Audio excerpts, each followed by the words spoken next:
This is a CBS 13 News special report on the coronavirus outbreak. We now take you to Augusta for today's briefing. On Monday, June 1st, 2020. We begin today's update with the number of overall cases across the state. Statewide, Maine CDC is now reporting 2,349 cases of COVID-19 across the state, an increase of 24 cases since yesterday. Of those cases, 2,093 are confirmed and 256 are probable cases. Overall, there have been 89 individuals who have passed away, which is the same number as it was yesterday, and 1,586 individuals who have recovered, an increase of 34 recoveries since yesterday. Since beginning our work around COVID-19, Maine CDC staff have fielded just under 8,000 requests for consultation, and our colleagues over at 211 have now taken 17,218 calls related to COVID-19 from Maine people across the state. Of our 2,349 cases, 563 are among healthcare workers. I'd like to take a quick second to provide an update on some of the outbreaks in which Maine CDC has been involved. The first is at the Cape Memory Care, where the total number of cases confirmed there is now at 84. That's comprised of 61 residents and 23 staff members. Sadly, 4 individuals associated with that facility have also passed away. We're also reporting 3 new outbreaks today. One at Birchwoods in Canco. Birchwoods is an assisted living facility, and currently there have been 5 staff members who have tested positive. The second outbreak is at the Murphy home on Marshall Street, where there are a total of 5 cases as well. And finally, at the family shelter in Portland, there are a total of 15 cases that have just been detected. Maine CDC is working on each and every one of these situations to ensure that the staff, owners, and operators of all of these facilities have all the tools they need to get their hands around what's going on at the outbreak. I neglected to mention another outbreak that we wanted to report today, which is at the Barron Center in Portland, where there are a total of 4 cases at this time. As is our practice in these situations, we are working with the facilities to recommend and undertake universal testing, and also providing the facility with any guidance they need, whether it be around clinical management or infection control. And then, of course, working with them on PPE in order to keep residents as well as staff members safe. I'd also like to provide an update on the Procter & Gamble facility. Universal testing is underway at that facility and is expected to continue through Wednesday. The first set of laboratory tests are being tested now. We expect to have the initial batch of results probably tomorrow. And again, the universal testing process remains underway and will take until approximately Wednesday afternoon to completely test all of the full-time staff and contractors associated with that facility.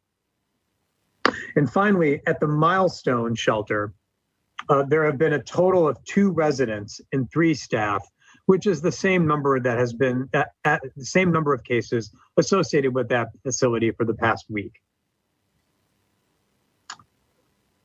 I'd like to next turn to provide an update on some of our overall public health preparedness activities. Let's start with one of the topics, one of the requests that has been perhaps most in high demand across the nation and across the state in recent weeks, which is that for swabs and viral transport media. These swabs and viral transport media are essential elements in making sure that healthcare facilities, clinical providers can actually test people for COVID-19 and send those samples to the Maine CDC lab. Thus far, Maine CDC has distributed 22,000 2,635 swabs and 20,229 vials of transport media to facilities across the state. We are continuing to receive shipments of both from the federal government. And as we've talked about, as soon as those supplies come in, they are inventoried and put out on the trucks for delivery ASAP. Even though we've been talking more recently about swabs and viral transport media, our work to distribute PPE has not slowed down. In fact, Maine CDC has now distributed 2,000 orders of PPE. What's equally important is not just the number of orders, but the number of pieces of PPE. As of today, Maine CDC has shipped out 1,351,009 pieces of PPE to healthcare providers across the state. That amounts to about one piece of PPE for every single person in the state of Maine. We are not slowing down. Requests continue to come in, and as they come in, we fill them almost immediately and get them out on the trucks for delivery. But as of this morning, I wanted to just take a brief moment to thank the team in public health preparedness. The fact of the matter is, it's not a huge team. It's a collection of individuals who have dedicated their lives to managing PPE, managing requests for it, and getting it out the door as soon as possible. And I'd like to just take a second to acknowledge the work that they've been doing, preparing for this situation for many, many months and years. And now that we are in this situation where we are faced with constant and ever-present needs for PPE, rising to the challenge to get the vital life-saving pieces of equipment out the door.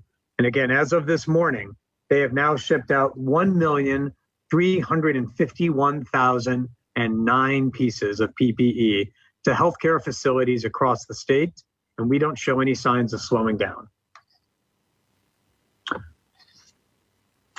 I'd like to just provide a quick update on next some of the vital assets that we've been tracking. Overall in Maine right now, there are 397 total ICU beds, 155 of which are available. There are 317 conventional ventilators, 242 of which are available, and there remain available 441 alternative ventilators. At present, right now in the state, there are 52 individuals who are hospitalized currently. 17 are in the intensive care unit and 10 are on ventilators. And finally, before I turn it over to our colleagues for questions, I wanted to provide an update that just came in just a few hours ago. The state of Maine will be receiving another shipment of remdesivir from the federal government at some point this week. We were told that we would be receiving 4 cases of remdesivir, again, hopefully in the next coming days. We will follow the same protocol and algorithm that we've followed before in distributing that remdesivir to healthcare providers across the state. Once we have that in our supplies and once it's on the trucks out for delivery, we'll make sure to keep everyone updated on where that stands. So with that, I would like to turn things over to our colleagues in the media. And today's first question goes to Emily Tadlock at WABI. Hi, Dr. Shah. Thanks so much for taking our questions. My question today for you is, as the head of the state CDC, lots of businesses are reopening today. How comfortable are you with these businesses reopening, and how confident are you that we could keep a resurgence from happening? Well, Emily, that's a great question. It's something that our team talks a lot about. And what I'll start off by saying is that reopening is not the same as returning to normal.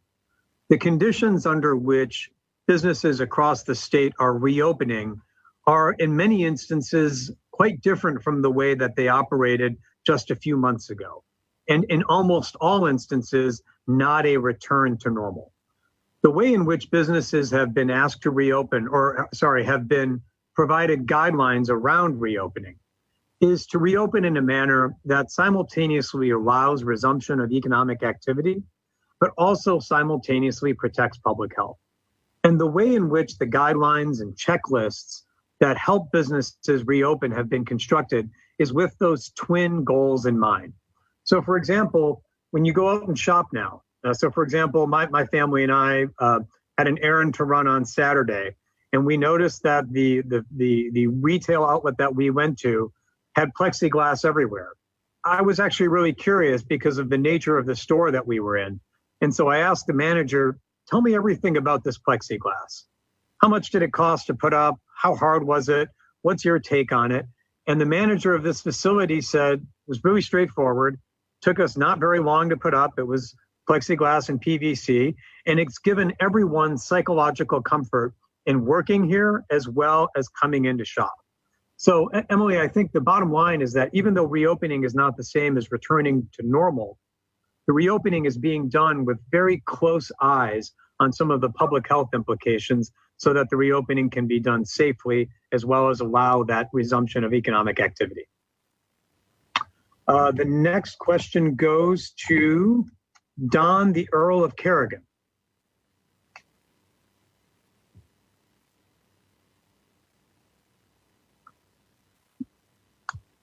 Don, I see you on the screen. May I ask you to unmute?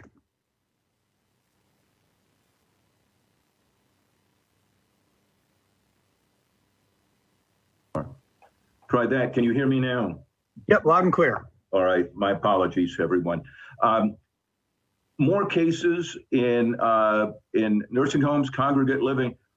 What is it that we're not doing, or that those facilities are not doing, or individuals aren't, that we keep having new cases, new outbreaks in these kind of facilities? What is it that needs to happen that isn't?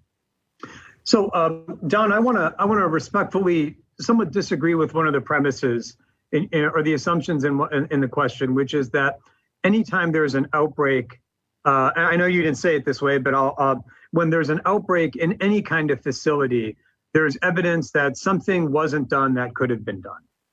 And in some cases that might be the case, but not in all cases. You know, the way I think about outbreaks in facilities like this is it's a little bit like putting a pot of water on the stove and cranking up the heat. We know that eventually bubbles will rise to the surface, but we're not able to predict exactly where in the pot those bubbles will rise to the surface. And outbreaks in nursing homes are somewhat similar to that. What I mean by that is that for one of the things that the public health community has learned nationwide over the past few months is that many of these outbreaks are introduced by visitors, by outsiders into the facility. When you couple that necessity of having folks come into the facility to work with the fact that the individuals who live in these facilities are uniquely vulnerable from a medical perspective, you do have almost the perfect setting for an outbreak to take hold. Now, what I think this really points to is that long-term care facilities, congregate care facilities are not islands unto themselves. They employ and are staffed by men and women who come in from the community.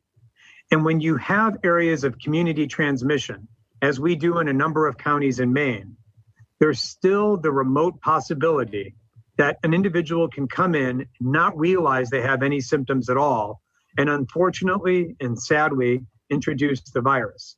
That's not through anyone's fault. That's not through anyone's blame. It really is indicative of how quickly the virus can spread and how we know it's likely to spread. That being said, facilities across the state have taken extraordinary measures nowadays to try to limit that. I think about instances in countries that have not taken such extraordinary measures, where you see significantly more outbreaks and sadly significantly more fatalities on a population level because they did take steps to limit community transmission. I'm thinking most notably of Sweden. And so what you know, the bottom line here, Don, is that there is a tight link between measures to reduce community transmission and the subsequent benefit that we see in fewer nursing home cases. To put that even in starker contrast, by wearing a face covering, by maintaining social distancing, you're not just protecting people around you and your family, you might be reducing the likelihood that you could expose a worker in a long-term care facility, and thus you may be indirectly reducing the likelihood of an outbreak at a long-term care facility by doing something as simple as putting a mask on yourself. So there's certainly more to do in terms of making sure that facilities stay up to date on the latest infection control practice, but there is this tight linkage between what's going on in a community and how that can be transferred into a long-term care facility. And I have one other question, if I might ask it, please. Yeah. The cruise ship that wants to come into Eastport, and I believe the governor has given her approval to that, has the CDC basically agreed that it's safe for that to come in? And will the CDC insist on any testing of the people on board before it docks in Eastport? So we are reviewing the plans that the cruise ship company has put forth. And we're looking at really two things. The first is, what is their plan in the event that an individual crew member becomes ill? Do they have a way to transport an individual crew member via EMS? And have they established a relationship with a close by hospital who has said they will take those patients? Don, you raise a separate question around testing. Testing is really effective, but what we know now is what's better than testing, or at least as good, is a mandatory 14-day quarantine.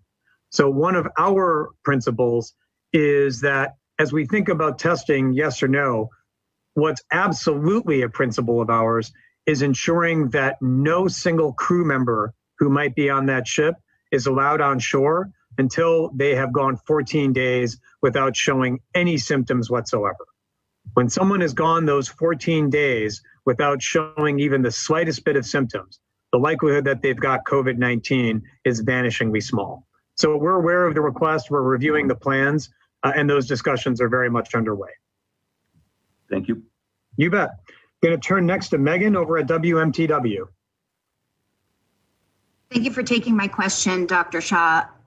This one refers to the protests that we've seen across the country, really, and here in Portland and other cities across Maine.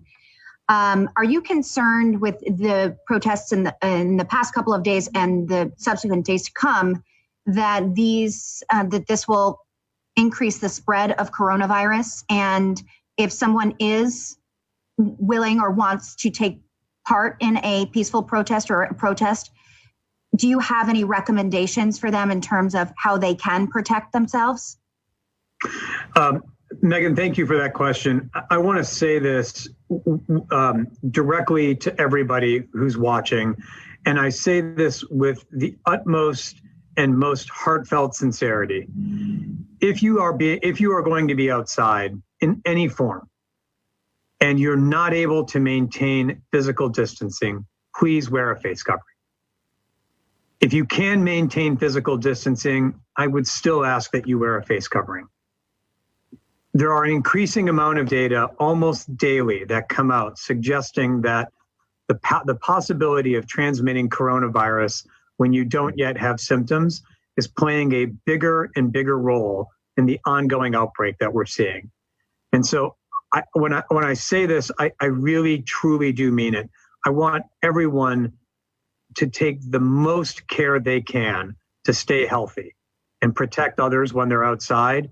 And in this particular setting, I ask when you're outside in any setting, be it a congregate one or just with a couple of people, please wear a face mask, and where possible, try to maintain at least 6 feet of space between you and the next person.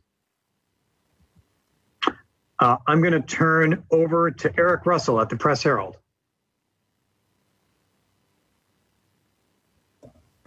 Thank you, Dr. Shah, for your time. I have two questions, if I could. Do we have the capacity right now to test all congregate care workers regularly? So it seems like the workers are the ones who are bringing in, very likely bringing in the virus. And I wonder if there's a way to test them all. Do we have that capacity now? And is that something we might be getting towards soon? So the bottom line answer to the question of, is that where we're going? The answer there is it's under extremely active discussion. You are correct in that my thinking on this is that although testing is greatly, the capacity for testing is significantly greater than when it was just a few weeks ago, we now have to think about where we should start deploying that increased capacity. And one of the highest value groups in terms of, to Don's earlier question about reducing potential outbreaks, would be more widespread testing of staff who work in any kind of congregate setting, be that a long-term care facility or other types of settings. Capacity capacity is partly a function of how quickly we would have liked to have that done. We wanted it all done on one day.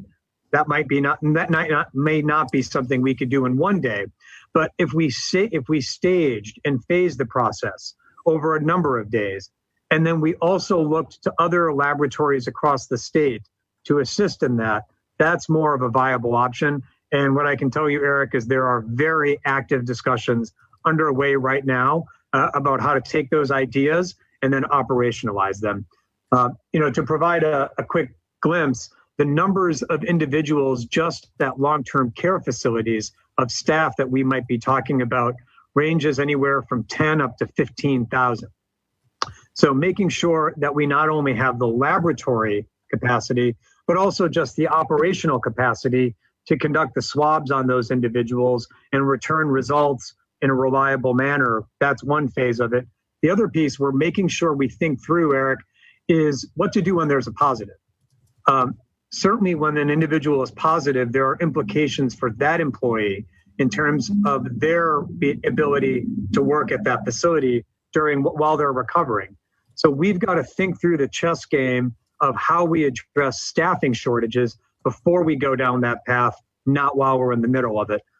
Folks have heard me use that analogy before, but before I make the first move on the chessboard, I like to think through all the way to the end game, or at least as far as possible, because I don't want to be solving an emergency that we could have thought through, like the staffing piece, before we went down that road. So those discussions are underway very actively right now. Once we have all the pieces on the board in place, then we'll be talking about it a lot more deliberately. I just had one other follow-up question on testing. Now that we've seen an increase in testing over the last couple of weeks with that increased capacity, what conclusions have you been able to draw in terms of the daily case numbers, the negativity rate? Are you any closer to some conclusions about where we might be headed? So let me, Eric, let me kind of just provide a sense of where we are and then where we're headed.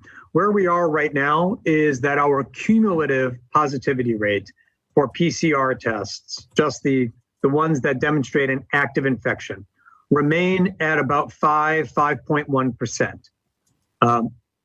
By contrast, those nationally remain at about 11%. And in our neighboring states, some are much higher than even 11%. So relative to other states, that gives us a sense that the net that we are casting is a good one. I've said publicly that I think we've got more work ahead of us to get that positivity rate down even lower. And so we've still got more to do in terms of expanded testing. One quick side note on the positivity rate. I've said before that the reason it's important is that it tells us how wide of a net we're casting. I want to put a little bit more of a finer point on that and connect it with something that we chatted about with Don a few minutes ago. When you're looking at a disease where so much of the transmission and so many of the outbreaks are driven by individuals who are asymptomatic, diagnosing those asymptomatic folks and working with them so that they can be quarantined and isolated safely before they infect others is critical. And that's why that positivity rate, driving it as low as possible, is so important. It's partly so that it means we're testing the right groups of people, but it also suggests that if we get it low enough, we're capturing not just symptomatic people, but asymptomatic people as well. So we can start working with those asymptomatic folks to prevent the kinds of outbreaks we were just talking about. So now where does that's where we are. Now, where does it mean we're going? Well, one is what I noted. It means we've got more to do in terms of expanded testing. We would like to be able to offer and get people more access to testing. For example, if they are a close contact of a confirmed case. That's one example. We'd also like to expand testing to different types of facilities as well. For example, the staff that you mentioned a moment ago. But I think where it tells us we're going is that we're on the right road, but that we just haven't reached our destination yet. And we've got more to do. So we're getting to where we've been wanting to go. We're just not there yet. Thank you, Dr. Shah. You bet, Eric. I'm going to turn next to Amy Brown at WERU. Thank you, Dr. Shah. In addition to asking about health and where people have been traveling at screenings for COVID, should employers or other people doing these health screenings also be asking about whether or not people are following the distancing guidelines and wearing face protection in the community as part of a regular health screening? Amy, just to make sure I answer your question accurately and fully, when you're talking about health screenings, are you talking about normal check-ins with your physician, or I just want to make sure I know what you're referring to specifically. Yeah, well, the places where they're doing the screenings before you're admitted. Like, for instance, at a doctor's appointment the other day, they ask if you've traveled to southern Maine, they check for fever, they ask, if you've been exposed to anybody. Among those questions, should they be asking about whether or not people are practicing these guidelines that you've put out for safety while on their own time? Got it. Yeah, I don't have a strong recommendation there. All of those questions are designed to assess someone's overall risk. So if someone came into the office that you noted and said, yeah, of course I've been in southern Maine, or yeah, I've been in Boston and I definitely have not quarantined, and I definitely have a fever today, and man, I've got this cough that I've had for the past day, and I've got a lot of other symptoms, that tells you one thing about their risk level. But if they answer no to all the other, if they answered no to all of those, it tells you something else about their risk level. Individual providers may ask different types of questions, but the key ones are more about where you've been and whether you, for example, if you've been out of state, whether you abided the 14 days or whether you've got any symptoms today. But certainly if a provider wanted to add in additional questions, do you regularly practice social distancing? Do you regularly wear a face covering when you're out of doors? That can only help provide more data to the healthcare staff. And so in that respect, I don't disagree. Knowing someone's overall health habits in any situation, whether it's COVID-19 or any other type of infectious disease, is really critical to helping clinicians get a sense of what's going on. So if a physician's office wanted to build those in, by all means, it can only add to the data that they've got at their disposal to help really gauge what might be going on with the patient.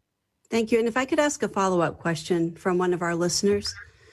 We've been asked to ask you if the virus can spread in water. The CDC's website talks specifically about chlorinated things like pools and water parks, but freshwater, seawater, should people be concerned? Based on what we know right now, Amy, the virus is almost overwhelmingly transmitted by inhalation of particles of respiratory droplets that have the virus in it. So it's not the water per se that might spread it. However, if someone were in very close proximity to someone with COVID-19, it doesn't really matter what the setting would be. They could be in a swimming pool, they could be on a park bench together. If they happen to be in very close proximity, there's still that possibility of transmission of COVID-19. Being in chlorinated water doesn't provide a security blanket. In the same way, being in unchlorinated fresh water doesn't mean it's more risky. It's really about the physical distance that any two people might be in. And I'll say another thing. As I think about the overall risk as we're all getting back outside more, it's kind of crazy, but when we started thinking about COVID-19, there was ice and snow on the ground. And when we first started these briefings, the biggest risk that a lot of us were worried about was whether our snow tires were going to be able to get us home. We're now into the beginnings of a beautiful summer, and we're all working and ready to get outside more, which means inevitably that we will be interacting with others more. It might be at water parks, it might be at pools, it might be at the lake. The things that I think about in helping folks gauge the overall risk of any activity really come down to two things: the duration of the activity and the density of the individuals who are going to be involved. So you might be in a pool, but if it's a packed pool and you're going to be in the pool for hours, that's a lot different from swimming by yourself in a lake with no one else around. So I ask everyone to think about the duration of the activity and the density of people that are going to be around them. We're going to turn next to Steve Betts at the Courier-Gazette. Yes, thank you, Dr. Shah. Have you got any more updated numbers on the number of out-of-state residents who have tested positive or their tests have turned out positive in Maine? Steve, I haven't looked at those numbers. Perhaps my staff has, and I can get them for you. But it is, I think the overall percentage is where it has been before, which is to say pretty small. There are a few folks who have been out-of-state residents who have tested positive in Maine. The bulk of them are New Hampshire residents who seek healthcare in Maine. There are similarly Maine residents who have tested positive in other states, but overall the numbers have been quite small. Thank you. We're going to turn next to Susan Sharon from Maine Public. Hi, Dr. Shah. Thank you so much. Two questions. One, how close is the state to meeting its testing capacity, which I believe is 1,000 a day? And secondly, where do things stand for sentinel surveillance?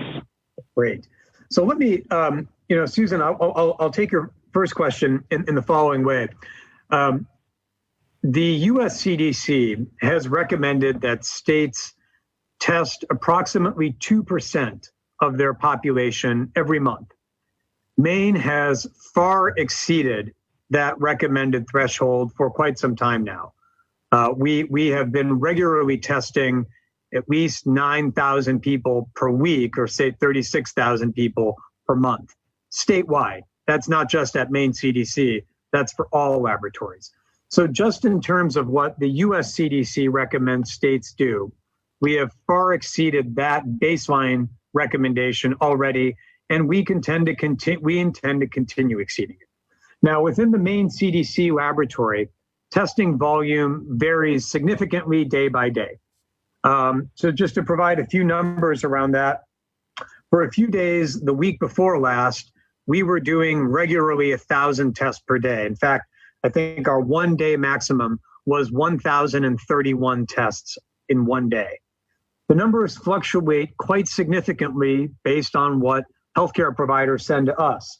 But to provide a little bit of a sense around that, last Thursday, we received 564 tests. Last Friday, 914 tests. And then, so it does vary. Some days we are right at that 1,000 mark. Some days we're in the 600 to 700 mark. Last Wednesday, we received about 700. So it varies day by day. That's the same for any laboratory. We see nationwide very strong day of week effects. And some days we're right at 1,000. Some days we're at 600, 700. And then your second question, I'm sorry. About sentinel surveillance. Got it.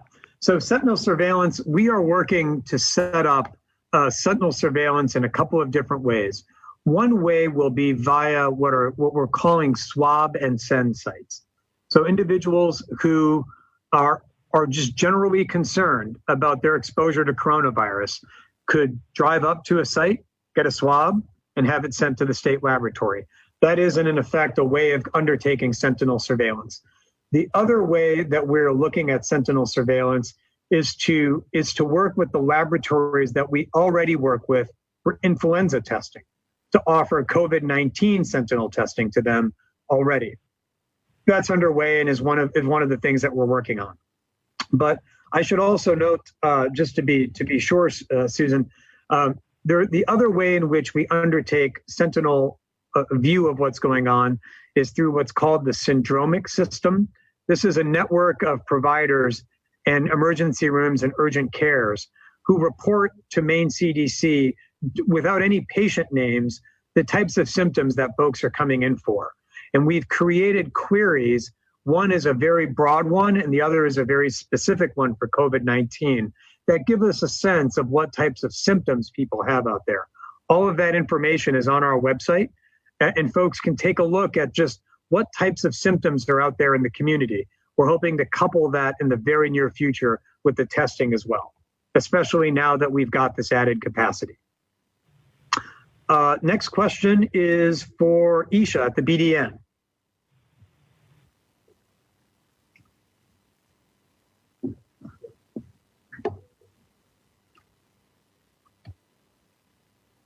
Isha, could I turn to you next?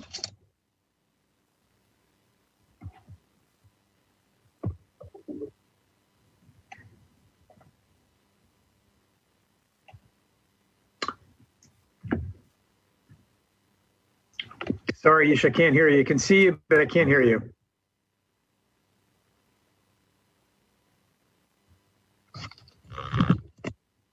We'll come right back to you. Yep. We're going to go to Brad Rogers at GME next. Hi, Dr. Shaw. I have a couple of questions for you. First, I was just curious about remdesivir. Have you gotten any feedback from any of the doctors on how it's working? Yep. So we've gotten some feedback, or some of our medical officers have gotten feedback. It's been used in a number of patients across the state. I think the data in Maine mirror the data that we've seen nationwide, which is that it seems to help reduce the length of hospital stay, but not so much, unfortunately, with respect to the individuals who pass away.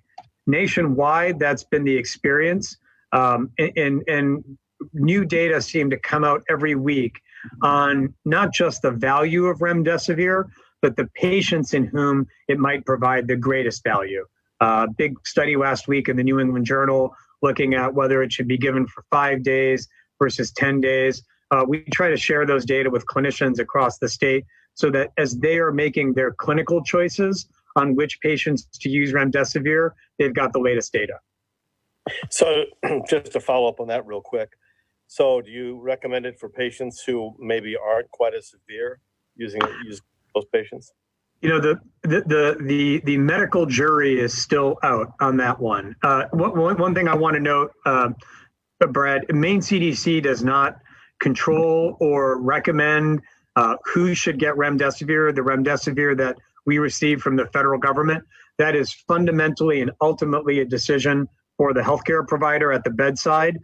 Maine CDC does not, we don't stand in that decision at all, fundamentally up to the treating physician. But we do want to make sure we're equipping physicians out there with the latest data. And the medical, the medical scientific community has still not really fully developed a good set of data on whether remdesivir should be used for the very sickest of the patients or whether it ought to be used a bit earlier on.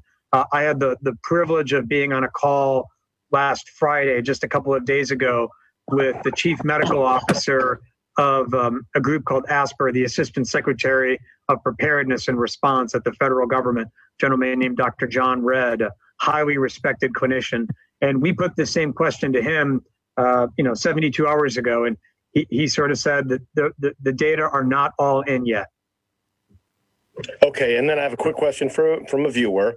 They would like to know, what about playgrounds? Do you know when it's going to be safe for playgrounds to reopen, and are they safe? So, Brad, playgrounds are in the same vein as we were talking about with all outdoor activities. I would urge parents to think about the exact same figures, the same two axes when it comes to playgrounds as well. What's the duration at the playground, and how dense is it? Because a playground where there's only your child playing is a radically different one from a packed playground with dozens and dozens of children and adults. All that being said, thankfully, most of the data that we have around children suggests that they are not nearly so affected by COVID-19 as are adults. But what we don't yet have a great handle on is whether children could pass the virus back on to their parents or grandparents. So playgrounds themselves may pose less risk to children, but we've got this open scientific question about what children may transmit. And so for that same reason, I recommend thinking about the same two questions. What's the duration at the playground, and how dense is the playground in terms of the number of children there?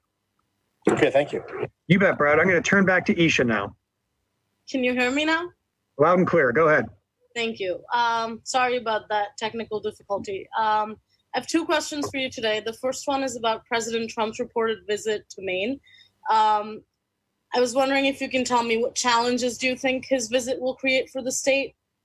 And the second one is about reopening, but I'll let you answer that one first. Yep. I've been made aware by the governor's office that the president is intending a visit here. I haven't been provided any further details, so I can't really comment. I don't have any further thoughts on any challenges that his visit may prevent or challenges his visit may introduce or may pose. Okay, thank you. And my second question is about school reopenings. Do you know when Maine CDC and DOE will release guidelines for reopening of schools, and how those guidelines will kind of help school districts balance reopening safely with added precautionary measures and prioritizing in-person education, all while considering school budget challenges?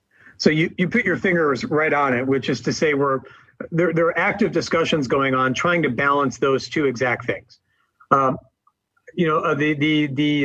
Maine Department of Education is taking the lead on those. And so Isha, sort of similarly, I would recommend that you touch base with them in terms of what their timeline is. But we've been actively engaged with them and are trying to balance the things that you just noted, which is child safety, the value of in-classroom education, and of course, recognizing that everyone's budgets are strained right now. What type of controls might schools need to introduce in order to maximize child safety? Those are the exact considerations we're thinking about and how we balance those. It may look different in different parts of the state for different schools, but as to the timeline itself,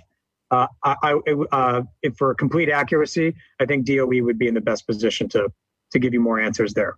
Just a quick follow-up on that. How much do you think the US CDC reopening guidelines will factor into your guidelines? I think they are very helpful for setting the parameters, the rules of the road. The question, I think, will be how those are operationalized and whether they will be operationalized the same way in every district. I mean, I think for everyone, it's pretty plain now that the nature of the outbreak, the epidemic across the United States has been dramatically different. Maine has been radically different from Manhattan. And even within the state of Maine, the complexion of the outbreak has been different. Cumberland County has looked much different from Aroostook County. And so in keeping with that, the question then is, will school reopening follow those same differences and look different across the state? The CDC guidelines provide great parameters, the rules of the road, but operationalizing them and allowing for that different local control, that's really where the discussion is right now. Thank you. You bet. Well, thank you for all the questions, everyone, today. I also would like to take a moment to thank everyone for tuning in this afternoon. We will continue to make sure we are providing updates as often as we can. And so I'd like to thank everyone for taking some time out of their afternoon to join us. I hope everyone has a lovely afternoon. And as always, please take care, be kind to one another. These are, of course, challenging times for all of us across a variety of spectra. Please take care and be kind to one another. We'll talk tomorrow.